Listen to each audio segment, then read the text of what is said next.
What's smoking on my dragons? Divine righteous, almighty, great, overachieving, never slacking. Shout out to my France audience, my French audience. Today we got Why Don't the Channel Islands Belong to France? And original link will be in the description as usual. This was posted by Knowledgea. And we're going to go ahead and hop right into it. With that being said, let's do it. Why are these islands a part of the UK and not France? The Channel Islands sit just a few miles off the coast of France, yet they remain a fiercely loyal British Crown dependency. It is through a fascinating series of historical twists and turns, over a period of more than 1,000 years, that they remain a proud British territory. Back to the time of William the Conqueror, the bitter battles fought between the two nations over the following centuries, and the period they were known as the Norman Isles. Here, we'll explore the history of these islands, which, though small, provide a fascinating glimpse into the dramatic and persistent Anglo-French rivalry and changing tides of fortune between the parties over the centuries. The first significant historical period of back and forth between England and France comes with the Norman conquest. The islands were seized around 933 AD by William Longsword, which crucially brought them into the Duchy of Normandy. As a result, when William the Conqueror became King of England in 1066, they became part of his new Anglo-Norman kingdom, marking their first initial affiliation with the nation. This was also a period which set in place many of the legal and administrative practices, which persisted as relics into modern times. The first key loss of the islands to the French crown came in 1204, when King John of England, an inheritor of the Norman kingdom, lost them to King Philip II of France. The occupation would be relatively brief, lasting no more than 2 years though, with King John soon realizing their strategic significance and successfully recapturing them.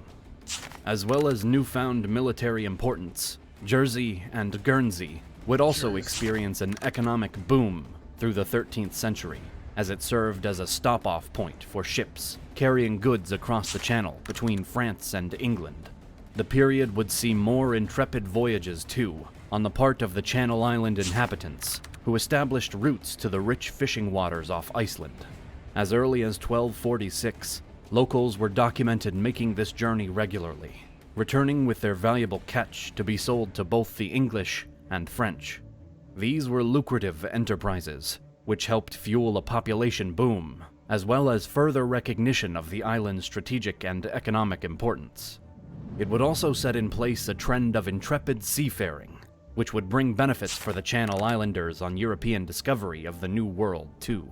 Though the 13th century brought prosperity to the Channel Islands, with booming trade and thriving seafaring ventures, the island's fortunes were soon to change. The outbreak of the Hundred Years' War would bring a new round of conflict that would envelop the islands. This began 1 year following the outbreak of war, when, in 1338, a French force led by Admiral Béhuchet landed on Jersey. What followed was a mass pillage, which included a devastation of the island's corn crop. However, in the face of islanders' opposition, the French weren't able to get a foothold, and soon...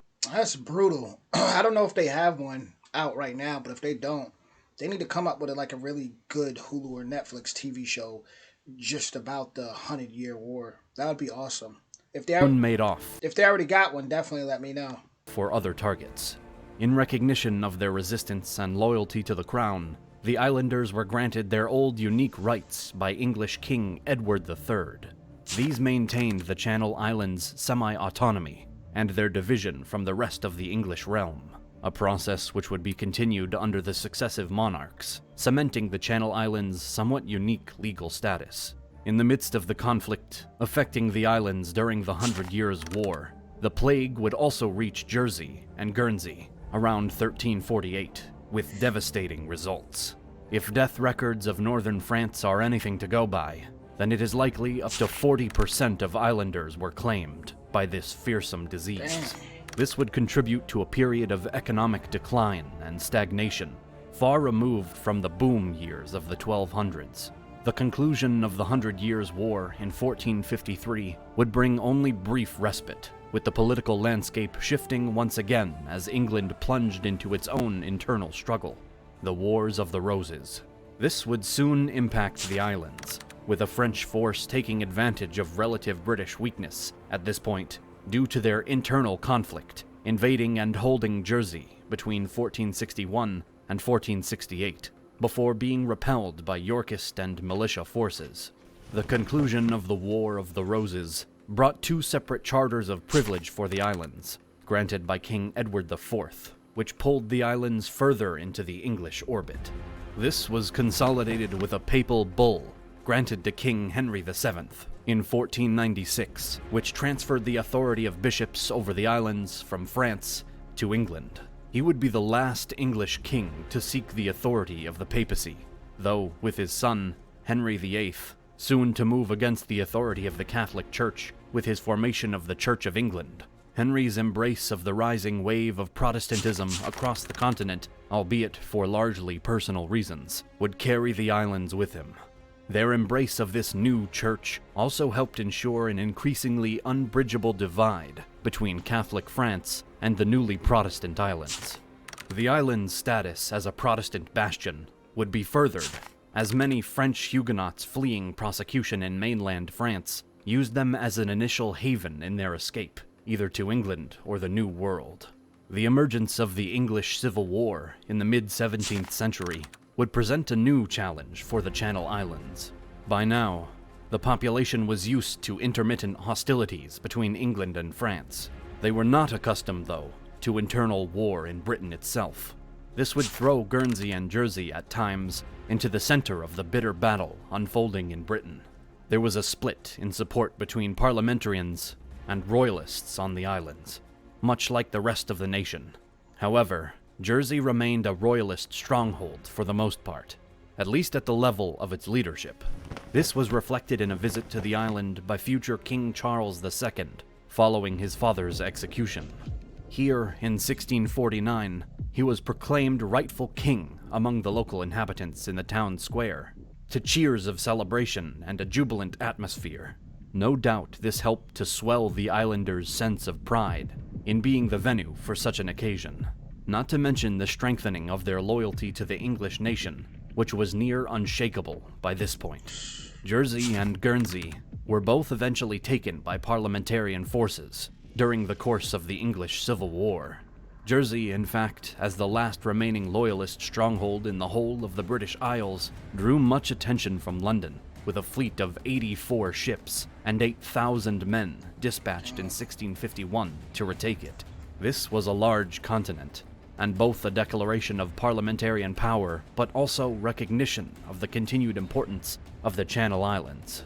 Victory was swift for Cromwell's forces, with a fairly muted resistance and light casualties on both sides. A period of tension and distrust during Puritan rule followed. Cromwell's soldiers from the mainland supposedly engaged in looting, as well as disrespecting the church services carried out in a local French dialect, which they could not understand. The restoration of the... I don't understand it. Seemed like people was just doing whatever they wanted to do, going against whatever they even, all rules. Monarchy under King Charles II brought reprieve and benefits for the Channel Islands. The new king would not forget their loyalty, and reaffirmed their status as a crown dependency, separate to the realm of Britain, something Cromwell and the Puritans had been attempting to undo. This was now the age of exploration, too, with shipping increasingly traveling to the west coast of Africa, East Indies, and New World. Channel Islanders had a foothold in the Hudson Bay area of Canada since the earliest days, helping build out this trade route to the area's rich fishing grounds. The perilous voyage was made almost exclusively in small fishing vessels, to give an idea of the tenacity and enterprising spirit of the Channel Island inhabitants. There were, however, ample economic rewards, with the valuable catch sold back to English and French markets. Jersey also enjoyed being in the privileged position of importing wool to England during a time when it was unable to source the valuable commodity from Europe, due to being in a state of war with many of these nations. This gave rise to the use of the term jersey, in reference to a woolen sweater, which persists to this day. These connections to the New World would come back to play a role on home soil before too long, though. During the American War of Independence and concurrent Anglo-French conflict, the last significant French invasion of the islands would be made. First, a landing was attempted in May 1779, but was repelled at St. Juan's Bay with the effective use of grapeshot from the defenders' cannon. This was followed by a more determined French invasion in 1781, which captured St. Helier, the capital of Jersey, in a dawn raid. They would be fairly quickly defeated by the British Army in the Battle of Jersey, which followed in January, though, when a force under Major Francis Pearson was dispatched to deal with the situation. The battle took place in the narrow streets of the capital, with the British forces advancing on French troops up the main promenade. Only around 15 minutes of fighting followed, with the French discharging the cannon they had assembled no more than twice each. French forces were soon overwhelmed by superior English numbers, and suffered losses of around 150 killed or wounded, and 600 captured. This small yet decisive battle would mark the end. That's one thing I wouldn't want to be, is captured in any type of war, because you don't know what they could do to you. If you ever watched Game of Thrones and y'all seen Theon, Ramsay Bolton, Reek, yeah, nah, no, rather just be unalive than to be captured and be prisoner. Of a long period of French attempts on the island. In the wake of the French Revolution and seizing of power by Napoleon, a new period of conflict would emerge between the two nations.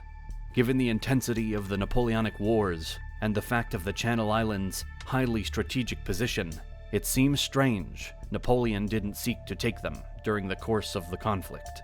The answer as to why probably lies in a few factors. Firstly, the island has been heavily reinforced by the British through the 18th century, with capable gun batteries at harbors, offering good defense. The local militia, by this point, was also fairly capable, and could muster as many as 3,000 men in 24 hours. This not including the serving British troops who were stationed on the island. Lastly, British naval power and their allocation of value to the islands meant a rapid response was generally ready to come to Jersey and Guernsey's aid, should the French mount an attempt. While the islands of Jersey and Guernsey would be occupied by German forces during World War II, the French would never again get a grip on them. This unique island chain, just miles off the French coast, resisted every foreign occupation attempt, managing to maintain its defiant spirit and loyalty to Britain throughout. Due to the island's highly strategic position, it punched far above its weight in terms of the significance of the historical role it played, given its size. This meant it often found itself at the center of violence, as in the 100 Years' War and Anglo-French Wars of the late 1700s. The islanders' unique spirit of resistance saw them through the centuries of conflict and helped ensure the maintaining of their unique status as a crown dependency, with the privileges this brought. This has led to a characterful and historically rich territory, which maintains its unique culture into the present day, though now more commonly playing host to tourist boats arriving at the harbors rather than invading fleets. Thank you for watching our video. You can support our work by becoming a member on YouTube or on Patreon. Links below in the description.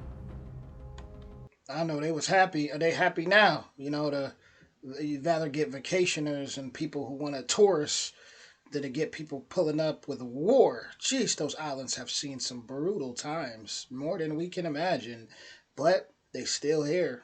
Crazy. So I'm just gonna go ahead and assume this is where Jersey in the United States got their name from. Wild. That whole thing was wild, and it's just crazy when you see those two small islands and how. Just how so much history could be on such small land masses. Wild. But with that being said, you guys let me know what you think in the comments, and I'm just taking that in. I mean, I really want to see some Hulu and Netflix series based off these events because it's definitely important. Um, Definitely important, and that's a good way to really educate people too. Because I never thought I would have been into like Viking history or anything like that until I seen the History Channel's Vikings on Hulu, that series, and even The Last Kingdom, all these great shows. It really put me, it made me understand more of what was really going on in those times. So yeah, if someone knows any that may be up already, like I said earlier, point me in that direction. With that being said, original link in the description. I'll talk to you all soon. Much love.